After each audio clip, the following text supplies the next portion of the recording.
समाज कल्याण विभाग ने कोऑर्डिनेटर की भर्तियां निकाली है और 1,00,000 रुपये इसकी सैलरी है। लेकिन इसके लिए क्वालिफ़िकेशंस क्या हैं?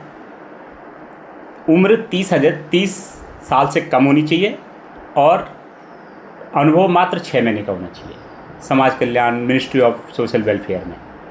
और दूसरा, वो पढ़ा लिखा होना चाहिए देश की टॉप 100 यूनिवर्सिटीज़ में से एक यूनिवर्सिटी में। यानी ऐसी यूनिवर्सिटी उत्तराखंड में तो है नहीं कि जो इस तरीके की क्वालिफ़िकेशंस रखती हो। तो सीधी सी बात है, ये भर्ती बिल्कुल फिक्स है। 30 साल तो आजकल एजुकेशन कंप्लीट करते हुए लग जाते हैं और एक कोऑर्डिनेटर की पोस्ट, उसको वर्कशॉप भी करानी है, उसको शासन में भी बात करनी है, उसको पॉलिसी मेकिंग भी करनी है और मात्र 6 महीने का उसका अनुभव मांगा गया है। तो इसका मतलब ये है कि कोई राजा बेटा हमारे कर्णधारों की नज़र में है जिसको इस कोऑर्डिनेटर के पद पर बिठाना है।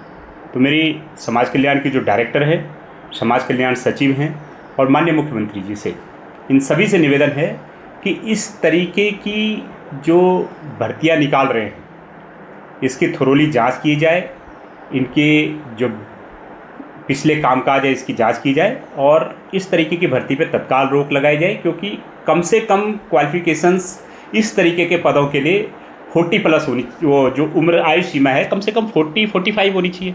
जब आप एक कोऑर्डिनेटर की तलाश कर रहे हैं तो जाहिर सी बात है कि उसका जो अनुभव है वो भी कम से कम 5-6 साल तो होना ही चाहिए।